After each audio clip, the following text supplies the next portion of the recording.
So,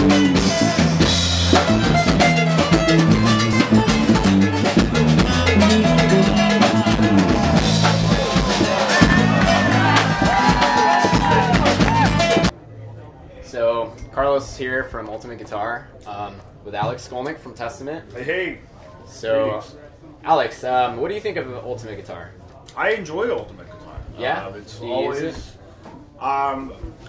You know, I don't spend a lot of time on guitar sites, just because I feel like, you know, when you've been in the guitar business for a long time, Yeah.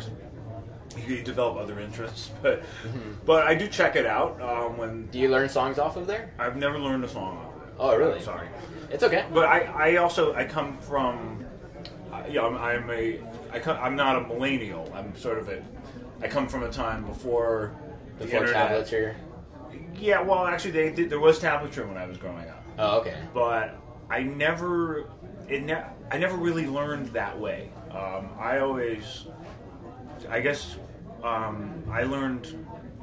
did a lot of my crucial learning, just not having access to tablature of the music that I was learning. So did you learn it all by ear? I just rather would do it by ear. And you get to a point where it makes sense to do it a certain way. Okay. And also, I think as you develop your ears, you start to hear how and where on the neck, like intervals, things are done. Yeah. Yeah. Like I've been doing lately. I did this Battle Allegiance concert. Well, I did this yesterday. Concert. I did the one yesterday. There's another one coming up, and one of the things I've been doing, there's a whole Van Halen section. Oh, cool. And that's sort of become my section. So I've been really, trying to learn this stuff and learn it close to accurately. At the same, while acknowledging that, a lot of that stuff was played on the fly too. And a lot of Eddie's. It was all improvised. Well, yeah, some of it, he never plays the same way twice. Yeah. So how do you replicate that? I listen for certain things, right? Like, I notice with him, it's interesting. I figure he claims not to think about scales and modes. He claims to not even know scales and modes, which is hard to believe because some of the stuff and some of it's so technical. But I'll just quick I'll demonstration. show you one example. I mean, you can't really hear it, but and of course I gave my pick away. But I actually have a pick. all right. Well, I'll just do it. I'll use it stuff. Okay, just a lot of what you see Eddie do is he takes one pattern and just moves it across the neck. And so for example, there's a little pattern, right? Yeah. So he's just moving across the strings and then takes the whole thing, moves that down. Right. Actually.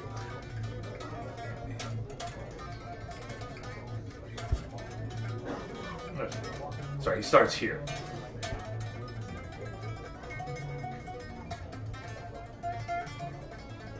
Right? And then moves it here. But it's always the same pattern, just moving in sequences. Oh, okay. Right? Does that go with like the chords in the background? That's from a solo piece. Oh, okay. But another one is right. He does that in the song "I'm the One," and in "Jump." So you kind of like keep the key phrases and then just.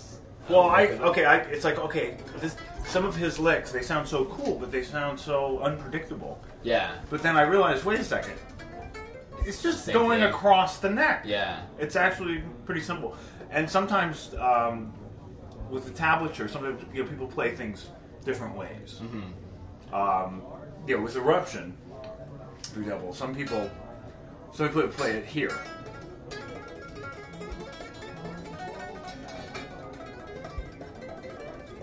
But to me, that doesn't make sense. I like playing it here better. I think it's fine either way, but yeah. But eventually, you're gonna have to end up on this string, right? Because for this descent. Yeah. And then for this part. Anyway, and also there's an open string, so it has to be there. Is you know what I mean? So I just think if you do the stuff by ear enough, you recognize these similarities, and you don't have to depend on tablature. And you have to be careful with the tablature because it's not always right. I know that from when I've seen transcriptions of my own stuff. It's right. Inaccurate sometimes. Yeah. But I'm not saying that about. I haven't seen the Ultimate Guitar transcription. I just don't look at. What do you go to Ultimate Guitar for exactly when you do go on it, or when you have gone on it? Somebody will reference an interesting thread. Oh, okay. Or so you're more about like forums and stuff, like. Or well, sometimes sometimes you don't want to read everything people have to say. Yeah. Too many opinions. But occasionally, I mean, people let me know if there's a thread going on. Yeah. About me, or cool. Sometimes there's sometimes I'll get an alert, that lets me know there's a thread about you, about me, but also articles. What's the funniest thread you've seen so far, if you don't mind me asking? On the Ultimate, I don't know if I remember. Just on the online in general. The funniest to me was, speaking of Van Halen, as a favor to a friend that works at Fender, I stopped by the Fender booth, and I just picked up a guitar. I picked up a couple different guitars, but one of them I was playing and just kind of wrestling to find the sound. It just wasn't really making a lot. And he plugged it into this amp, and it wasn't really. I was just trying my best to, but it wasn't a great. Yeah, it just wasn't a great moment trying out a guitar. I look up. There's a crowd, and then one of the somebody videoed, and it ended up on YouTube. And that's the next thing. It's a headline. Oh, really? It's kind of like tries out guitar, and then all these people say he sounds terrible. What is this? I don't know. They're saying he's trying out a guitar, dumbass. And it became this whole debate about judging somebody for trying out a guitar. A minute for trying out a guitar. Yeah. Oh, that's a bummer. So I have some quick questions about the New Testament album. How's that going along as far as the recording and the new members, Steve DiGiorgio and Gene Hoglan? It's Testament albums take a long time to make. We're not gonna just bang out a record a year like some bands that I won't mention. And with us, it takes time. That said, we got a lot of good work done on it last year. I'd say it's more than half written. Cool. We're just sort of in the final, not the final stages, but we're in a later stage where we have like the last chunk to write. Okay. It's almost I almost look at albums as combinations of EPs. Oh, it's really like 3 EPs at once. In a way. Yeah. So we have like the first 2 written. So we're working on the third and the last batch of tunes. And then we can start really looking at the whole thing and shaping it. And I think it'll be good when it's ready. How's it going having 2 members of Death in Testament? Is it getting heavier and faster? I think it's just these guys are really good players, Gene and Steve, and they're just really solid musicians. So I don't think it's sounding more like Death at all. But I do think just the quality. The quality is really good. I think it's a good thing. Gene Hoglan's a really good drummer. Really good. And I think it's I think it makes sense.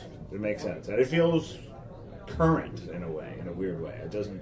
I wouldn't be here. I would not be doing it honestly if it wasn't. It sort of felt like nostalgia. Yeah, if we're just gonna play like state fairs and stuff. Although not like thrash bands play state fairs. If it felt like we're just trying to recapture what we did, but it's media. No, it's just everything we do feels fresh and new, and I think there's a general understanding that we want to keep it that way. Cool. What do you think of the new music era going on today between like the jazz and the metal community? Because it seems like they're starting to blend in with bands like Opeth, Cynic. Mm-hmm. Well, Cynic's been around for a while, time, yeah. And I've always liked them. I always thought they did good stuff. And, yeah, there's these more.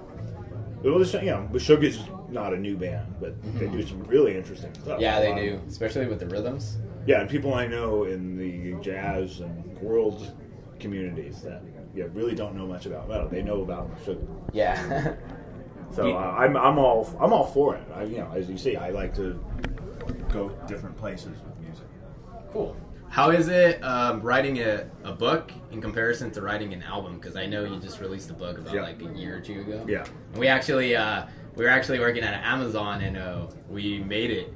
Like we were working at the publishing department, and we made it. And I was like, "Oh, this is Alex's book." Oh, that's really cool. Yeah. Oh, that's so funny. So we made it from scratch. It was really funny. Cool. That's really we got awesome. to ship it to someone. That's awesome. Well, I think in some ways it's very similar. In some ways it's very different. It's similar because you start by just getting ideas out, and it's just a mess. It's just a complete catastrophe, right? You have too many notes, too many ideas that don't go together at all. But maybe within them you have some parts that you have to sift through and say, oh, this is a really good part. It's the same thing with words. You sift through the words, and you sift through paragraphs. Okay. So it's in a way that's the same process. You're just like bridging a bunch of ideas together. You're getting out ideas that with no sense of order. You're just inspired because it's like, say maybe I heard a song. I went to a concert and I'm inspired and I have this groove in my head and I'm humming. Ooh, that's an interesting idea. So I'll hit record and I'll just jam to this idea and then listen back and maybe think of another idea that goes with it. Maybe think about before then I have to decide, okay, which of this is usable. And that's where a lot of artists, I think, go wrong because they're not honest about what's really what's good. I mean, even like the best artists of all styles, of all mediums, they put out stuff that a lot of it's not up to standard. Yeah. So then the real effort is listening back or reading back and then decide, okay, this is great right here. I'm going to keep this, but I'm going to get rid of all, and that takes a very strong, it takes a lot of willpower, just to get rid of so much of what you've created. But then you leave you take the best part. And, okay, now I need to add to that. Right? So it's the same thing with the song or a paragraph. But then eventually the riffs or the licks become a song. The paragraphs and sentences become a chapter. And then you get this momentum. It's, okay, well now I need something like this. You know what I mean? And then it's different because then you're not starting from scratch. Now you're building off of something. So I feel like the arc of the creation is very similar. Yeah. But it's very different in the sense that with writing, you're doing something that pretty much almost everybody does. Yeah. Everybody writes. Even if you don't write music, professionally, you write a note. Yeah. Yeah, you write something. The process of writing. Playing an instrument. Not everybody does that. So that's a unique thing that you're trained to do. Okay. So I think that affects the process as well. Cool. And one more quick question. So you're talking about inspirations. Is there different situations where you get different inspirations from as far as writing a jazz song in comparison to writing a metal song? Like how do you draw those two different emotions, really? Because it's all just going to go on, so you're going to get blasted. So I'm just giving you guys a warning. So they'll grab the making music guitar and we'll run through the back. Okay, which one is the making music guitar? The one, just one of the maples. Okay. Whichever one is not signed. Okay. So gotcha. All right, cool. Last question. So yeah. Okay. But Yeah, well, that was the question. Like, how do you draw different inspiration from like the more soft emotion rather than like the harder emotion from like the metal to the jazz? Oh, I mean, a lot of it has to do with what I've been listening to and what's triggering the inspiration. Okay. If I come back from a Pat Metheny concert, for example, I'm going to have very different ideas in my head on how to approach the guitar. Well, when I pick up the guitar, it's going to probably be affected by that. Or it could just be listening to an album, or a song will come on Pandora or the radio, on NPR or something. And I'm like, wow, that's really nice, and I'll just got to get in that groove. And with metal, if I remember one of the songs from Testament, True American Hate, I had written after seeing the Cavalera Conspiracy. Oh, okay, cool. Yeah, and I wasn't borrowing from them at all, but I saw the crowd jumping up and down. Reacting to it. Yeah, that was such a great moment. So I started thinking, okay, I want to write a riff to this. Okay, cool. Yeah. And it's also playing to different types of equipment. I'm playing a hollow body. You're going to play a lot. With a clean time, I'm going to play very different than if I plug this through a wall of giant amplifiers. Cool, thanks, Alex. Thank you for your time. I really appreciate it. Awesome. Yeah, you too, man. Well, you say anything to people at Ultimate Guitar? Yeah, hey everybody at Ultimate Guitar. This is Alex Skolnick from the NAMM show. Having a great time. Wish you were here. And keep picking. And thanks for all your support at Ultimate Guitar.